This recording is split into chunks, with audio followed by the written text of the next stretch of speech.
Nothing. Oh, okay. Okay, so I guess we're up on here live. So all future guests and audience. Again, this is something that we got titled called Three Black Lives, and so we're pretty much just taking a look at experiences from three guys pretty much across the country. You got a man's Tymon out there out west in California.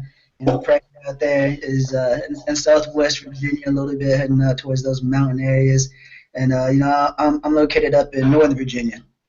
And we felt the need with a lot of the topics that have been going on throughout pretty much all of 2016 uh, that there hasn't really been a healthy discussion on race relations and other pretty tough topics throughout the country. And I know there's always been a lot on my mind with it. I know I've had those conversations with Timon, hanging out on G Chat when we were supposed to be working, or same thing with Price. I work right now. Yeah, yeah, we can't get fired over this. Like, Discrimination. So instead of just having it be a daytime work conversation, you want to kind of elevate the platform a little bit. And so with this first episode, we felt the need to probably just give you a little bit of background on who we are, where we're coming from, and then hopefully a little bit about what we want to be able to accomplish in order to open up the discussion and platform to everybody. A lot of stuff that we see is very stovepiped into either coming from the white perspective or black perspective, young, old, what have you. We want to kind of have an open forum, open discussion, where we can speak freely about these type of topics and not, get shit on by everybody and anybody if you put it onto social media, right? So with that, I'll go ahead. Let's kick it off to, we'll start with you, Timon, since you are at work. Pay for your time now, but just kind of give us a background, a little insight to where you're coming from, who you are, and kind of what you hope to get out of this as well. Sure. So I really like this trio because I feel like we're going to have a lot of different experiences to call on for people, and hopefully we relate to someone or everyone in some way over the course of over this project. For me personally, just to give you my background, I grew up in Queens. My dad is Jamaican, immigrant, came to the U.S. young and married my mom and had a family. My mom's white. She's American, been in America for a few generations, but family is European, a little bit of a European mix, Russian and Czechoslovakian mostly. And so it's kind of an interesting mix. You don't meet a lot of Eastern European Jamaicans. And I think that's always sort of giving me a unique identity, like from the beginning. Maybe the combination of that and a unique name like Tymon, I knew I was never really going to stand in or blend in very well. So standing out was more of a natural tendency for me. And I think the most interesting thing that I want to call on for now is that I didn't really have like a Black American role model.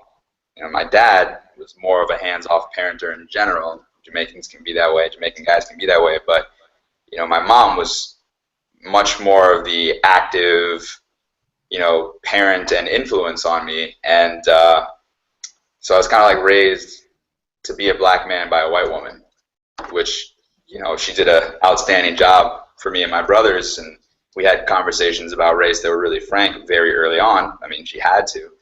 And when I think back on that, I think I didn't really have like a lot of black friends. New York was very diverse. I grew up in Queens, but my class didn't have like a very heavy black contingent, particularly because they did this top class practice, and I was lucky enough to be in the top class. But the school was extremely brown, but I was in the class with like one other black kid and the white kids, and that was kind of a crazy dynamic, right, in itself. And so I was really learning or being black on an island almost. And it wasn't until later that I thought that was weird in any way. But now I think back to my experience as a kid and I'm like, wow, I really don't know if anyone else grew up black and had the same perspective that I did. So hopefully I can share a little bit of that with you guys. Nice, that sounds good. And yeah, so we just go ahead, we kick it over to you, Price, too. See where you're coming from and what you're trying to bring. yeah, Caitlin's looking at me weird. Yeah, I mean, it's similar to Tymon's story. I come from a biracial family of people from two ends of the spectrum. My dad is white. He's real white, and he's one of the coolest dudes out. But he's super white. He's from upstate New York, from an Irish family, and then had a very different upbringing than my mom, who's from a real rough and tumble part of Richmond, and so I almost grew up with two different families. I grew up with my mom's side of the family, who I didn't really see that often because she was really committed to protecting me from that world, and what we would consider sort of a traditionally African American world, and then I grew up with my dad's family, who was, big Thanksgivings. Everybody knows what's going on with everybody. We're all on everybody's shit, and we're at recitals and soccer games, and it's more sort of, the American view of family, and so I had to reconcile that as I got older and got aware enough to realize what that meant, what does it mean, and what does family mean to me? What does it mean to my parents, and how do we sort of figure out how to navigate those two worlds? For me, this is a great opportunity for three guys from, different houses on the same block to get together and have a frank conversation, and like Tymon said, to connect with someone somewhere. We're all like somebody in some way, and to be able to give a voice maybe to people who are afraid to say it or don't know how to say it or don't have the time or just don't want to, and to be able to just make progress, and we're not always going to agree with each other, and you're not always going to agree with us, and if you don't like a lot of profanity, then navigate away immediately, because it's going to be raw, but it's going to be fun, and we want to enjoy that with each other, with people who we trust and people who we respect. We want to present a platform to have that conversation in its entirety, and not stop when it gets uncomfortable or not stop when it gets a little heated, stop when we've made a step in the right direction. And so that's where I come from with this, and that's why when we've been tossing this around, I was looking at the chain today, we've got like 50 emails about this in the past 2 weeks. We're all really excited about it. We're all committed to it, and I think it'll be good, and I think we can get people into it. We can get you guys interacted in it, and that's what I'm excited about. No, so definitely. And the funny thing is how all of our experiences are kind of similar, So, for me, I have two black parents. Both grew up in Richmond. The funny thing is, my dad went to the same high school as Price's mom. I think it's just like 4 years difference or so. We might be related. Yeah, Certainly look like.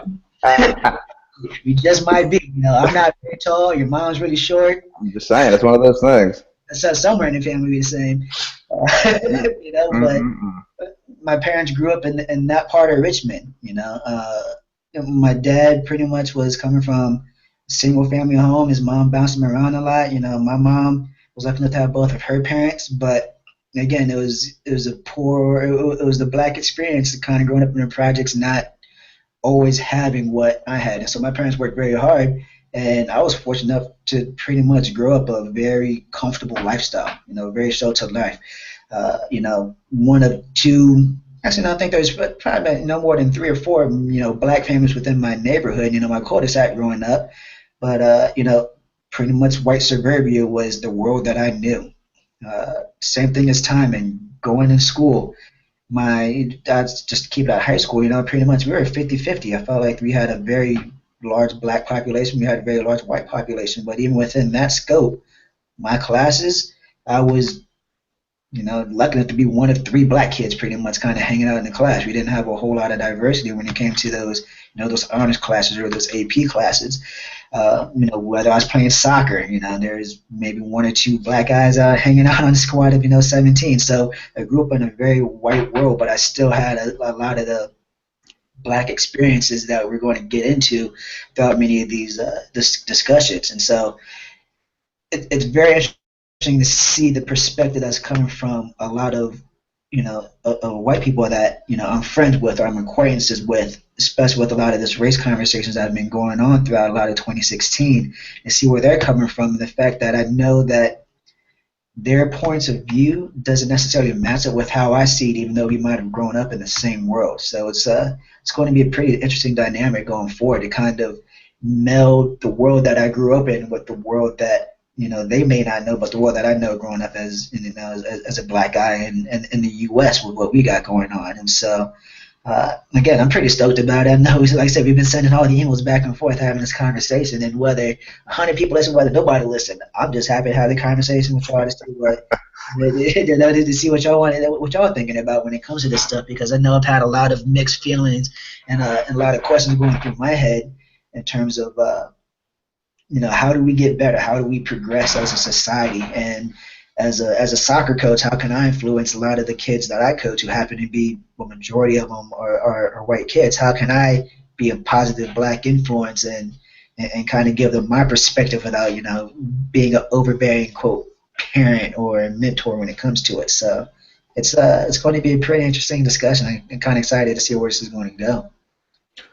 Yeah, man, I feel like, who's going to present a space that's safe to talk about things that people don't want to talk about, right? And that's where I think we should fit in, because you look on any of these social media things, there's just people fucking torturing each other in, like, the comment section, which is a whole other rant that we'll get into later. But, like, come on. You got people, you present a view, and then people just shit on you for it, and you don't really ever have a chance to, like, talk about it. You don't ever have a chance to express why you feel like that, and there's every millions of reasons in today's world, like you said, that people feel some kind of way about anything, how they were brought up, where they live, personal experience, whatever that means. And we need to offer people an avenue to have that discussion and to not feel like they're going to get, berated or they don't feel in danger about presenting a view that might not be popular. And I think we need to, like you said, how do we take steps in the right direction?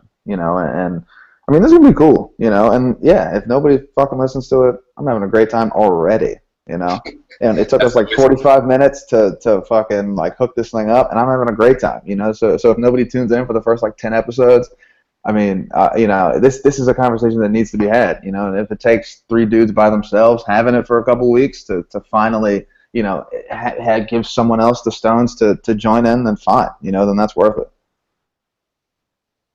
No, definitely. So, for everybody that eventually, hopefully, will start listening, the way we're going to go about this is that, we want to set the foundation tonight and kind of give you a little bit of perspective about where we're coming from. And then, as we look to be able to grow, we're going to hit on just about any topic you can think of. And, we want to have it open. So, if y'all have things that y'all want to hear us talk about, if you want to get joined in on a conversation, we can keep it anonymous. Y'all can shoot us messages up on Facebook.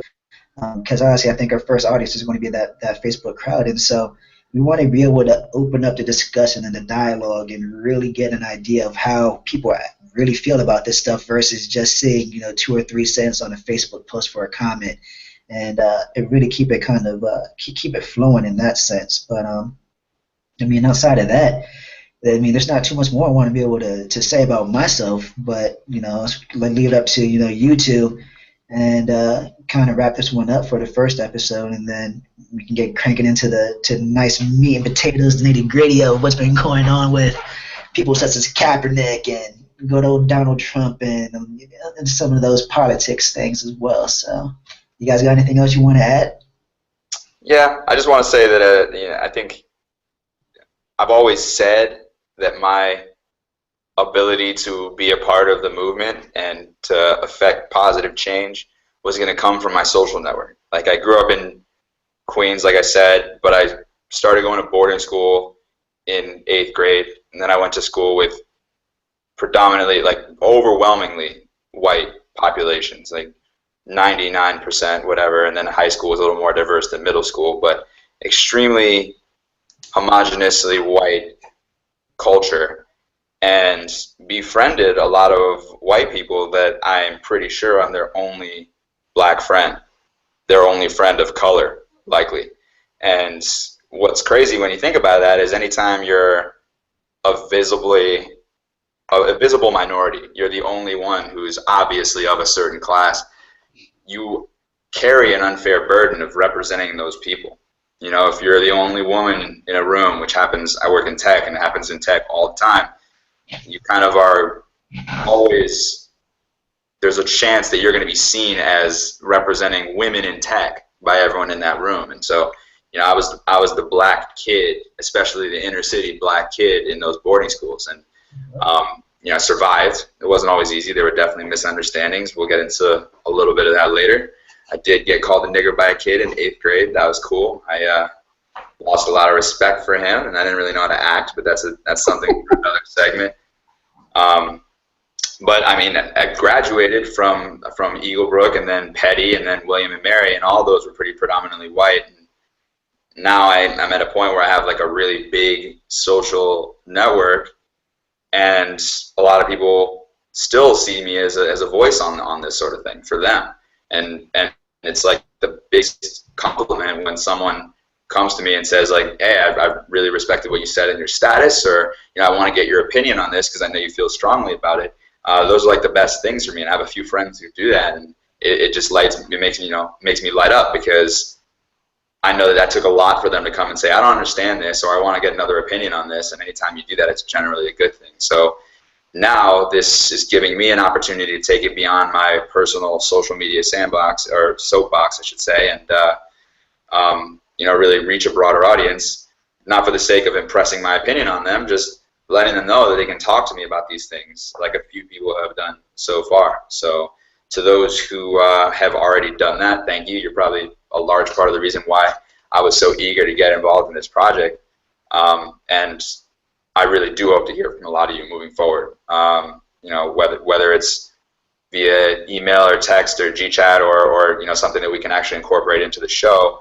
I'm really hoping to not only connect with you guys, but get your feedback, and we all come out of it a little more enlightened than we went in.